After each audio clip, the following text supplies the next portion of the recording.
Welcome to a Prevent Connect podcast, where we explore the prevention of violence against women.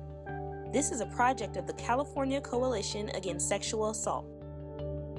Hello and welcome to another Prevent Connect podcast where we highlight new research, emerging trends, and exciting efforts in sexual and domestic violence prevention. I'm Ashley Klein-Jimenez, and today I'm joined by my co-host, Tori Vandeland.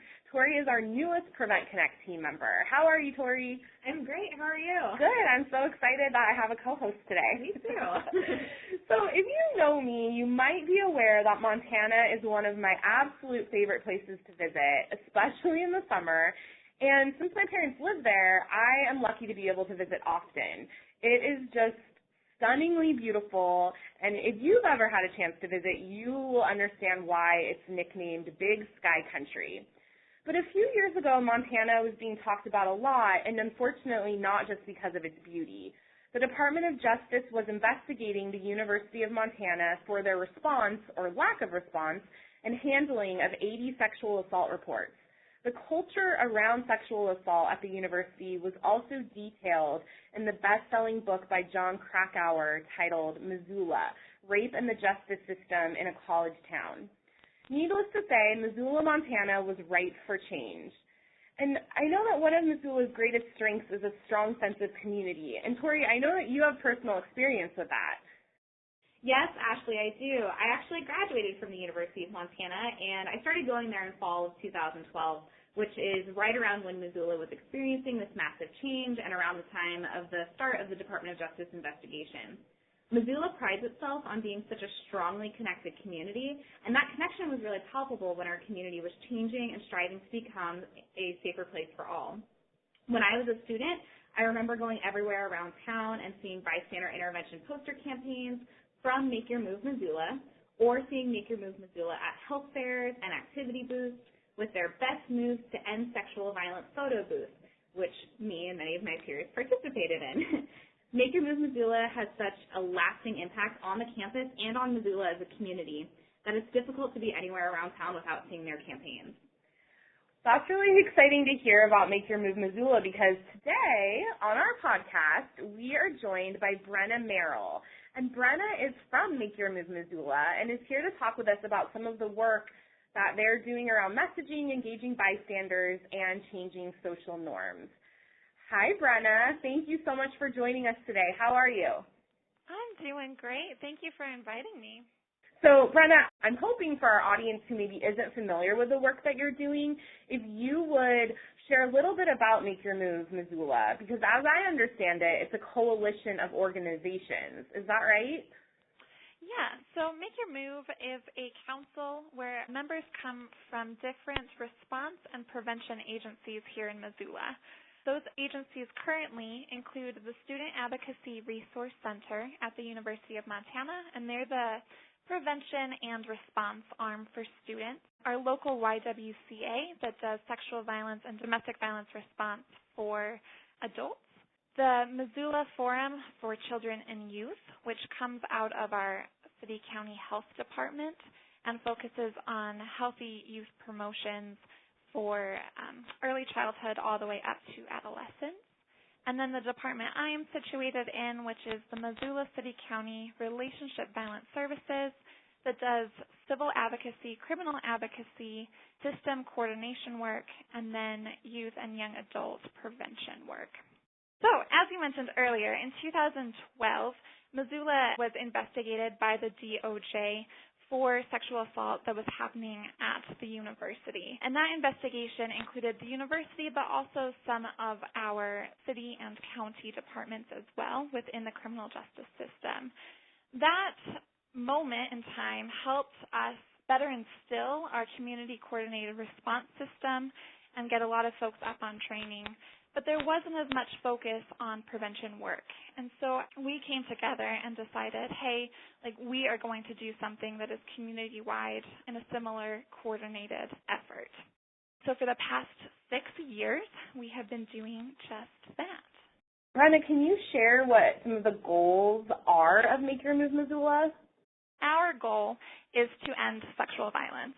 We have been tasked specifically at looking at how the city and the county and organizations within it can come together as a whole to create projects that enhance our community's ability to ask for and respect consent and to foster the social expectations that help us look out for one another and call out problematic behavior.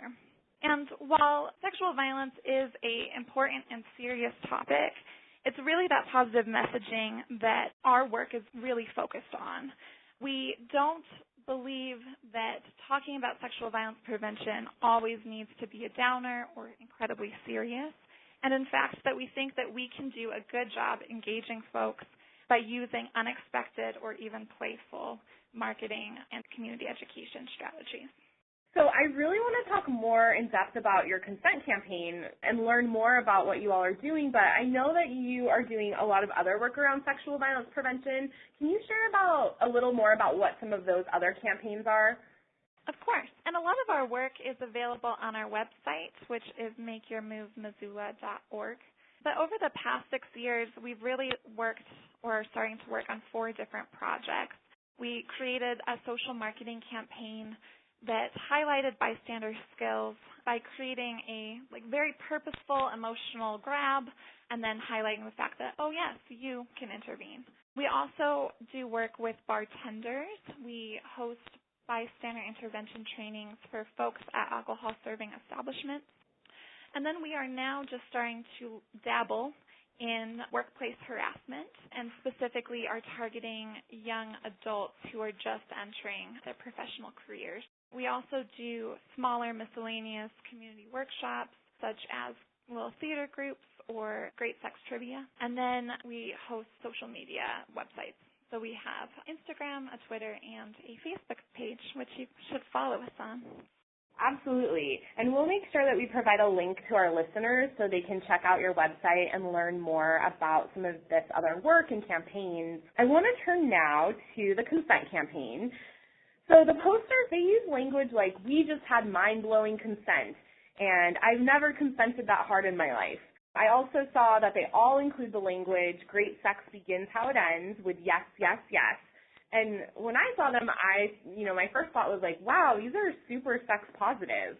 So I'm really interested to hear a little bit of background on this campaign and how you all came up with these messages and images. We compiled a lot of academic research about what is consent, what do people understand about consent, what are they not getting, to try and figure out which holes in the problem we could try and fix through social marketing. And then we held focus groups with local teens, university students, and stakeholders in the community. So we took all of this information and condensed it down and turned it over to a marketing agency, kind of with 2 goals in mind. One was to normalize consent and make it feel like a thing that happened regularly in relationships, to take the legalese or the academic feeling out of the word consent. And then the other kind of goal was to model consent. What does it look like, sound like when you're asking for consent, when you're responding or giving an answer, and how do you respond when someone's told you no? And they then took that and turned it around and made 4 different kind of prototypes for us. And those prototypes we then took out and focus groups out to universities here in Montana. But then we also worked with our RPE grantees across the state and asked them to show the prototypes to a group or 2 of their students to get feedback. And then we compiled all of that information and turned it back to the marketing company. And at that point in time, we had landed on the message of great sex begins how it ends with a yes, yes, yes. And so the marketing agency took that and gave us 6 different posters, all with that tagline, with different imaging and different statements. And this time we asked for feedback from our coalition members, so folks who are part of the Montana Coalition Against Domestic and Sexual Violence. We asked for their input on both the images and the messaging because they are experts and we want to make sure that we're not doing harm to survivors in our messaging. And then we were able to reach out to a local artist here in Missoula who has done artwork for a lot of different community events, and so it's very recognizable and it feels very much like this is Missoula when you look at his art. And we asked him to create some prototypes for us, and those were very well received by the agencies in the Make Your Move Council. And so we moved forward, and we have the posters that we have today. So who have you been distributing these posters to? At the start, distributed the posters to the folks who helped us create them. And then we kind of started branching out and started paying for marketing. And so some of those paid marketing includes posters that sit on the inside of a bathroom stall in restaurants and at bars. And then we also have reached out to other organizations and nonprofits here in Missoula, including Planned Parenthood and our local HIV testing site, who have put up our posters in their waiting room or in their clinic areas. And we most recently put some posters up at some of our adult stores, which is a fun way to go into a different audience that we haven't been able to talk to.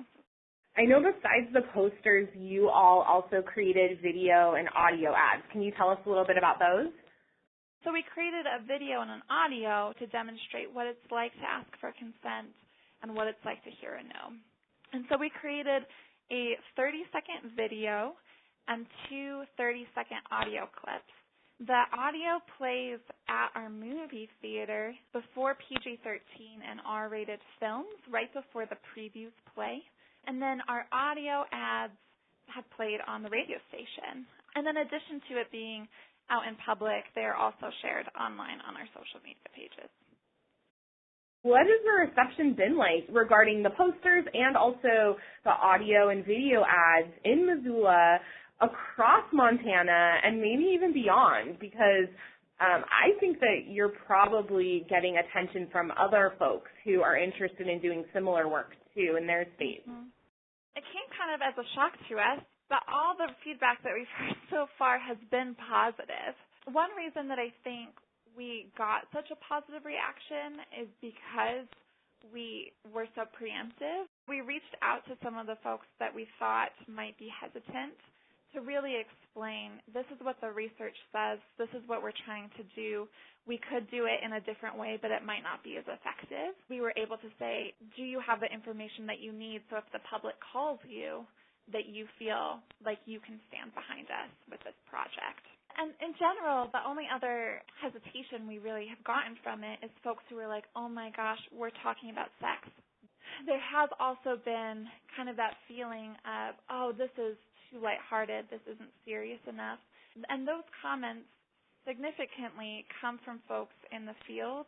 It's really helped us to remember that prevention work is supposed to be designed for people who don't want to talk about this every day of their life.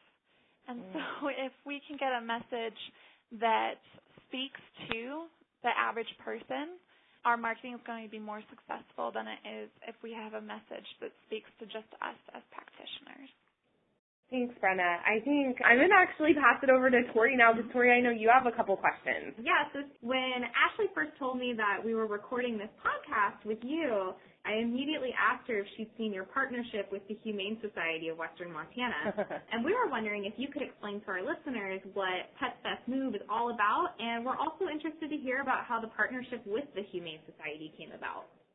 That partnership and kind of this initiative came about because we wanted to figure out how to engage folks who are not part of the choir in spaces that they already are. And the Pets Best Move mirrors our Humans Best Move. We ask community members how they make their best move to end sexual violence. And so transitioning it into pets, we had this hope that we could talk about how cats don't catcall, like behaviors that we understand in pets, but then also align with healthy relationships and ending sexual violence. So really, we want to make topics accessible to folks. So on social media, we could post academic articles about things that we find really interesting, but that's not going to be helpful in engaging the general community on topics of sexual violence. And that in partnering with the Humane Society, we are connecting folks who already have significant values for making the world a better place. And so by infiltrating that demographic that already exists with an accessible message about sexual violence prevention, we're able to reach a new demographic, but also speak to the values that they already hold as community members. That's really amazing, Brenna. I think that's incredibly brilliant to draw on those shared values to make this topic more accessible for the entire community. And I think that speaks a lot to how community-driven and community responsive that Make Your Move Missoula is. So moving into our last question for you is, to what extent do you think the Department of Justice investigation and a book on the New York Times bestseller list played into the success of Make Your Move campaigns? That is kind of the catalyst that helped us come together as prevention agencies. But I think it's important to remember that we have been doing prevention work here in Missoula for quite some time. And even without the DOJ, we would not be anywhere near where we are right now if there wasn't that foundation before. Having community catalysts help build on what's already there. And one of the great things about this council is that we can come together and make sure our other prevention work is not duplicative across agencies. And that way our community members are hearing multiple messages over time from multiple people. And that, in large part, is what has made us so successful. But the DOJ obviously had its impact. It made doing prevention work a lot easier. It made people want to talk about sexual violence and be willing to listen to prevention educators because they understood it is happening here, it is real, we need to do something to address it. And with that very localized awareness, we've also been able to attain significant funding through local dollars that help support our programming, which is all to say the DOJ was definitely significant, but the DOJ does not account for all the prevention that was happening and continues to happen. Thank you, Brenna. My experience living in Missoula was really impacted by both the investigation, but more importantly, it was really impacted by the prevention work that you all were doing too. And it's great to hear that this foundation of prevention and community connection and community care was already laid prior to 2012. So it was really interesting experiencing this change with my peers, and it was great having Make Your Move be such a big part of my experience in Missoula. Well, thank you so much. Great. Well, I just want to thank you again, Brenna, and thank you, Tori, for joining us for this conversation. It's exciting to be able to have a conversation with folks who have real close-up personal experience with, being part of the community that you were trying to impact with your prevention efforts. So this was a great conversation, and I just want to thank you all. Thank you. It's been delightful. Thank you for listening to this Prevent Connect podcast. Prevent Connect is a project of the California Coalition Against Sexual Assault, with funding from the Centers for Disease Control and Prevention. The views presented on Prevent Connect are not necessarily the views of the United States government, the CDC, or CalCASA. To learn more about Prevent Connect, visit www.preventconnect.org. For more information about CalCASA's mission, or to show your support, visit calcasa.org. That's CalCasa.org.